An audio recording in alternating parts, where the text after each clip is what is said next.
Used car prices are still crazy, and in order to explain why, I have Edmunds Head of Insights here, Jessica Caldwell, to explain what's going on with the market, what cars are crazy cheap, what cars are still super expensive, and why. Jessica, what's going on? Not much. Hopefully we'll have a good chat and let people know what's going on with these crazy car prices. Or maybe not so crazy car prices in all respects. Right, yeah, it all depends on where you're looking, actually. So tell me, what are people actually paying for cars right now?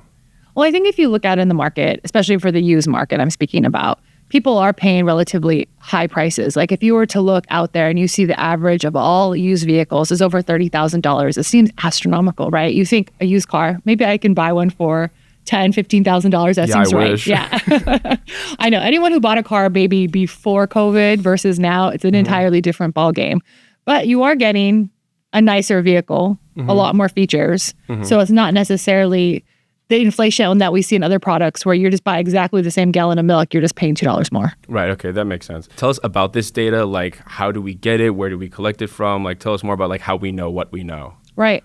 Well, luckily Edmunds does pricing. So to get all of that pricing, we look at a lot of the transaction data. So I don't know who you are out there, but I know what you bought. I know how much you paid. I know if you traded in a vehicle. I know what color car you bought. Again, I don't know anything about you specifically, but we take all of that data and we aggregate it. So we're able to come up with these insights about the market to talk about what people are doing, how they can make better decisions based on what's out there, and really what's a fair deal and what's not a fair deal. Because at the end of the day, people just want to know, what should I buy? How much should I pay? And am I getting a good deal? Yeah, and it's 2025 now. We're pretty far away from COVID, and I thought that was the big driver of high used car prices back in 2022. Why is this still happening? I mean, it's kind of crazy because the auto industry has seen so many massive events. So it's we had COVID, which led to the microchip shortage. And I think that really kind of kicked everything off in terms of vehicle pricing because there just really wasn't a lot of vehicles sold during that period because there was a shortage of inventory. Not a lot of vehicles were leased during that period because they were so expensive. You're not going to lease a vehicle for $900 a month, or they were very expensive back then. It was the lowest lease year in recent history. And to have a used car, you have to have a new car. So anyone that's out there in 2025 that wants something that is maybe 3 to 5 years old, they're kind of in that period where not a lot of new vehicles were sold. So as the law goes, generally when you have low supply, prices are higher. And that's kind of what we are seeing, what we expect to see at this point in time. But there's still some deals out there. You just have to kind of navigate the market a little bit better because there's a lot of vehicles. This explains why my Shelby GT350 that I have in my brain garage is still $70,000 and I can't buy it. Another question is, for real, are people ever going to get back the dealer markups that they paid back in 2021, 2022? Is that ever going to happen? Well, the problem with dealer markups is that generally, when you look at used pricing, you're just looking at sort of the percentage of the MSRP. So even if people paid way more over sticker, it doesn't always translate into used values because they're just looking at the MSRP, the residual value. So you're not necessarily going to get that today. But the nice thing is that the market isn't like that anymore. So if you are buying a vehicle, it is friendly out there. It's easier to get a new vehicle. It's easier to get a used vehicle because back then, there was no inventory on new, and everyone went used, and the prices spiked, and it was just basically really tough to be a car buyer. You mentioned earlier, there was less leasing, and it seems like leasing isn't as popular. What happened to the lease, and is that going to come back? You think? I think leasing will probably come back. It's hard to have good leases in the era of high interest rates. Right. Okay. And because that generally helps leasing. Because people want the low monthly payment. That's the whole reason. Either you want a nice car every 3 years, or you want a low payment, or you just don't really want to deal with owning a car. You don't want to have that 10-year-old car that you have to take to the repair shop. So that's why people generally lease. And it's just, when you can't get to that monthly payment, I think that is a part of the problem. But we do see a lot of leasing in the EV market, because I think it kind of makes a lot of sense. There's a tax credit. With its new technology, people don't necessarily want to own it forever. 3 years, things may be better. I'll go get myself the latest and greatest, so that's good. Yeah, and also EVs move and roll on so quickly. The Taycan of 2021 is a very, very, very different car to the Taycan you can buy right now. And same with a bunch of other ones like Lucids and Teslas. They all do the same sort of really quick. They're not in incremental changes the way gas cars are, I guess. Right. And I think for people that one lease and two want EVs, having the latest and greatest is probably important to them. So they're willing to go that route rather than just own a car forever. Yeah, for sure. That makes sense. Tariffs. Okay. But like seriously, like what about tariffs? Have we seen anything happening with that so far? When do you think, if not now, like when do you think we'll see the impact of those? Right. So tariffs are interesting because if we roll back the clock and when they were just announced, I saw the wildest predictions. Like it was like by the summertime, vehicle prices will be up $5,000, $15,000. I saw someone say $20,000, which is wild. And I just looked at prices a few weeks ago. And if you compare them to March 15th versus today, the average MSRP has gone up less than 1%. Okay. And the ones that have gone up are because of something extraneous, like there was a redesign or a new engine or new trim level. So it makes sense why there's higher prices. But the thing about it is that we have seen that automakers have reported massive losses in their earnings reports. So they're absorbing all the cost of the tariffs. And I don't think that can necessarily go on forever. So either tariffs get canceled, which is what I think obviously a lot of consumers want to see because they don't want to pay more, or you start to see price increases in other ways, like increase in destination charges. You'll see vehicles perhaps with less features and whistles because they're trying to bring the price down a little bit. You may even see higher prices when the model year changes. So 2026, 2027, you'll start to see higher prices there. And then you also may start to see some of the incentives, the promotions like the 0% or the few $1,000 cash back start to be scaled back a little bit. And I don't think it's going to happen overnight, but it can slowly start to happen as automakers sort of assess how much money they could, how much money they are willing to absorb and still keep sales afloat. They can't just like eat that money forever. So they're gonna have to find ways to pass that off. And I mean, the thing about tariffs too, it's not every vehicle. It has to be a certain type of vehicle, and some automakers are really affected, and some are barely affected. So it's not necessarily an even playing ground. So I think for people out there to buy a car, I think earlier is better because right now we know that prices haven't changed a lot. Could they change?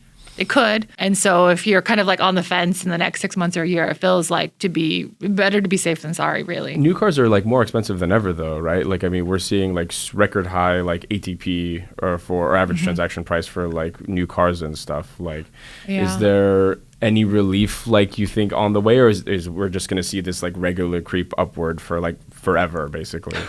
Forever is a long word. Forever, yeah. I mean, nothing goes down in price, right? I think we've learned that over the past few years. It doesn't matter what it is. It's like we're not really seeing a rollback in prices in general. And at least the thing about cars and vehicles in general is that the vehicles do get better over time. There's more content, there's more features, the technology gets better. So you're getting a little bit more bang for your buck. But yes, prices are quite high. They are very seasonal. So like at this point in time, they're probably not as high as we'll see like say in December when people buy more like all-wheel drive, big trucks and SUVs, luxury vehicles for tax purposes. But if you kind of look at just the overall landscape, I mean, the new average price that people pay is close to $50,000. Yeah, because like $50,000 for a car is a ton of money. Like it does, especially as the average. Like that seems absurd. But. Yeah, but it's a little misleading, I will say, just because you have a lot of vehicles on the lower end. You have the subcompact SUVs, you have some smaller vehicles, and then you have a ton of vehicles like Range Rovers on the higher end that kind of bring up that transaction price. So when we actually talk about these averages, there's not necessarily that much maybe like right in the middle, but on the lower side and the higher side, which kind of gives you the average. So I think sometimes that price really scares consumers because they're thinking, I don't have $50,000 to spend, much less finance at 7% interest. That's crazy. But there are options that you can get, obviously, for not that much. And there are a lot of options. Actually, if you wanted to check out a ton of inventory for regardless of what your price range is, head on over to Edmunds.com. We got tons of stuff you can go and buy and browse, and we can make you an instant cash offer on your car as well. You can typically find a deal like in a used car, right? I mean, I've never bought a new car. I've only ever bought used stuff. My car is 30 years old and I love it. But what about stuff that's more modern? What's the deal with residuals, and like are cars holding their value better or some worse? Like what's going on? It's definitely a cornucopia out there. Like some cars hold their value quite well, some do not. Right now, I would say that it's a good idea to shop a used vehicle, but I mean, if you really want to be savvy about it, you hardly have to shop everything nowadays. Just because you have new, I know you're new adverse, but there could be a great incentive on a new vehicle. And if you're not paying cash for a used vehicle, the interest rates are high. On average, about almost 11% is the average loan interest rate. And how does that compare to like 3 or 4 or 5 years ago? Were they like way lower? Or? It is. The interest rate is definitely higher. It's been higher, I'd say, for a few years now. But when you think about just that average used vehicle and you're paying 10.9% interest rates, if you finance that vehicle for the average term, you're paying over $10,000 in interest alone. Almost $11,000. Average term is like 5 years, 60 months, right? It's 5 years? Higher than that. Higher than that? Yeah, higher than that. Oh my God. You're looking probably closer to 70 months. Whoa. I know like people give advice like, oh, just finance for 60 months. That's just not the reality for most people because these car prices are higher. We just talked about used cars, $30,000 on average. A lot of folks can't finance that in the course of 4 years with an interest rate that is higher than 5%. When you think about buying a used vehicle, you got to think about how you're purchasing it. Because if you are paying $11,000 on interest over your loan, that's probably how much you think a used vehicle should cost, right? Yes, it is. Yeah, right. So you just bought a vehicle plus another smaller vehicle.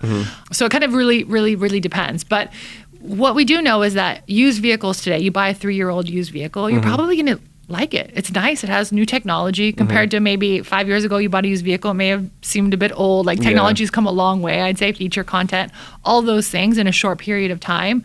So you're definitely getting a value if you look at content. Yeah. But I think always just look at the relationship of looking at especially for buying a near new used vehicle versus a new vehicle or even a certified pre-owned vehicle, because that's also an option out there. Sort of look at those pricing relationships to figure out what is the better deal, but look at the entire package of how much everything costs, including insurance, because insurance is something that catches people out now because that has gone up high, and I've heard so many people complain about it. I don't think it's a new concept to anyone. Right. Yeah. Okay. But things work like a little bit differently for used EVs, right? It seems to me, based on our report, that EVs do not hold their value anywhere near as well. Yes, EVs are, I would say, an exception to the rule because you have technology that moves along. You have so many of them back on market because a lot of them were leased because people didn't want to commit to owning them.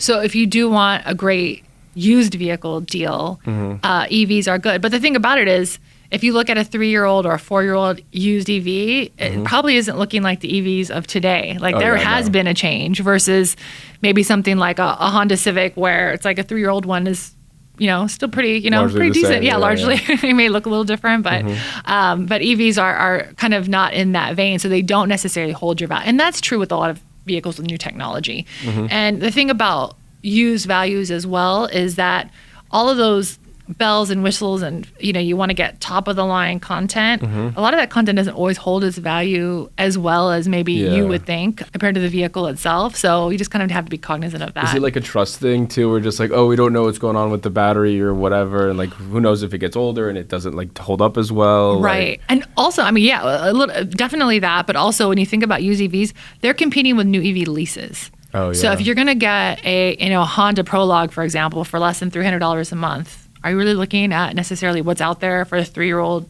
used EV? It depends on the consumer because you may not be able to finance or qualify. Maybe your credit score isn't as high to get a new vehicle lease. But if you are making that comparison, it's really hard to compete against the new EV leases. We've talked about like used car prices and stuff. This part of the conversation, we're just going to go over the cars that hold their value the best, the top 5, and the cars that hold their value the least, the bottom 5. But before we get into that, I want you guys in the comments to try and guess what cars you think held their value the best and what holds their value the least. I promise you there are at least a few surprises in here. Number 1 is naturally the Porsche 911. I don't think there's much of a surprise there. Everybody wants a Porsche. Everybody wants the 911, so that's easy. But then number 2 on the list is the Ford Maverick. Do you have any idea why? Is it just because it's a cool small truck, or is there something else going on? Yeah, the demand for the Maverick has been pretty overwhelming. I think it even surprised Ford. But you have a hybrid truck. It's affordable. People it has like decent fuel economy because it's a hybrid. It seems like it's sort of hitting the right notes for this time. And the thing about it is that trucks have gotten so big and so expensive that they're rivaling luxury prices. So when you have something like the Maverick that is more affordable, people have really gravitated toward it. And the fact that you can get one for even less on the used market is, I think, really attractive. So this one wasn't too much of a surprise just because I've seen the demand on the new vehicle side. Okay, yeah, for me it's a surprise, but then we bought one for our 1-year road test fleet, and it has been a stellar car so far. It's also killing in fuel economy. It's never available. Everybody wants it all the time. So well, I guess it must be you guys then driving everything. Yeah, totally, absolutely. All the demand. If you want to check out what our experience has been like with the Maverick or the 20-something other cars in our 1-year road test fleet, head on over to Edmunds.com. the last three on this list in the top five are going to come as no surprise at all. It's the Tacoma. It's the Toyota Tacoma. Everybody loves the Tacoma. We loved our Tacoma that we also had in our 1 year test fleet. Right. It's a great pickup truck, and I guess Toyota's reputation for reliability really precedes it in that case. Yeah.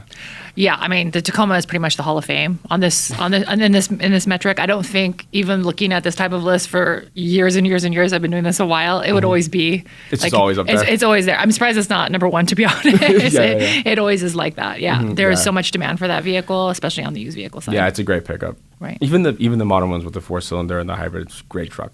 And then the Civic, Honda's bread and butter. There's no surprises there. And then the last one is another Toyota. It's the 4Runner. We also have one in our 1 year road test fleet because we have I guess we have pretty good taste here at Edmunds, so that comes as no surprise. The bottom five is a bit more interesting, I would say, mostly because like if you're a bargain hunter, it might be like fresh hunting grounds for you. Like that might be the place to go. The first one is the Kia EV6, though. That's a relatively new car. I think that's at least it's surprising to me. Is any idea as to why maybe that's one of the bottom five? Yeah, I mean, I think the EVs are going to be the theme here for vehicles that don't hold their residual value. And it feels like the EV6 was probably overshadowed a little bit by its Hyundai counterpart, I think, when people kind of did the shopping. So yeah, the Ioniq 5 is actually just so much cooler. Well, then. Well, if you ask me. The people have spoken. Yeah.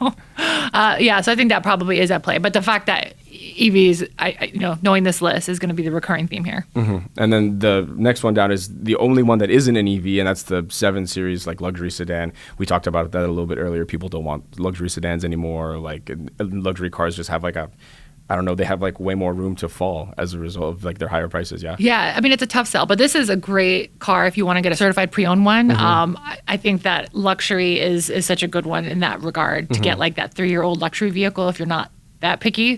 This is where you're going to see probably a lot of great deals. Yeah. In luxury in general. Yeah. But if you're buying a luxury car, guys, get a warranty.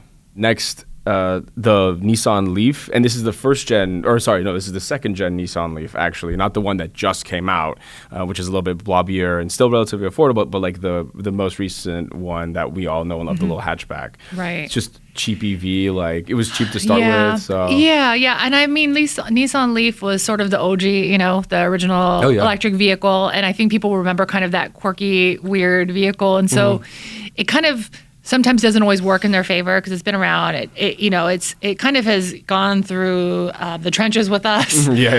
So maybe people don't have maybe the most great outlook on the vehicle. And again, it's an EV. It maybe has not been the most desirable one over the years. So it's just going to it's going to be tough in this category. And then the second to last is actually probably, if I was looking for something like a cheap EV, it's probably the one that I would get. It's the Audi e-tron. It was like Audi's first like mainstream battery electric SUV. It feels super nice inside, and it's really quiet and comfortable. The range isn't great, but like I think it would be a great buy if you weren't really that picky and you weren't worried too much about going too far on a single charge. Yeah. And then Yeah, it's a good car. EQS, that's the one. That's the lost leader, right? So it's just because they were so expensive at the start. We talked about it a little earlier, but I mean, when things start so high and like people don't really want them anymore, like their values are just like tanking, I guess. Right, so. but for this price, I think we're going to get people out there that may be interested. So we may see a little bit of a bump in traffic on that vehicle. Yeah, it's like as much as like a brand new Civic, and I don't know, Mercedes Civic, I don't know. If the EV fits your lifestyle, exactly. I think that's something definitely to look at and test drive. Make sure you just take a test drive and you're comfortable with this. Always, absolutely. If you guys are curious about the top 5 and bottom 5 cars that hold their value either the best or the worst and what we think about them, head on over to our ratings and rankings pages over on Edmunds.com. Also, if you guys have liked our conversation and want to see us do more of this stuff, be sure to like and subscribe and let us know in the comments down below. Well, thank you so much for coming on, Jessica. I really appreciate your time, and hopefully we could do this again. But before we go, I was wondering if there is one blanket piece of advice that you want to give to anybody who is looking to buy a car right now, what would you say? Do your homework. Shop new, shop used, shop certified pre-owned, and pay attention to what interest rates and incentives are out there, because that's going to enable you to get the best possible deal. Well, thank you so much for coming on. I really had a great time, and hopefully you do it again. Yeah, my pleasure. Thank you.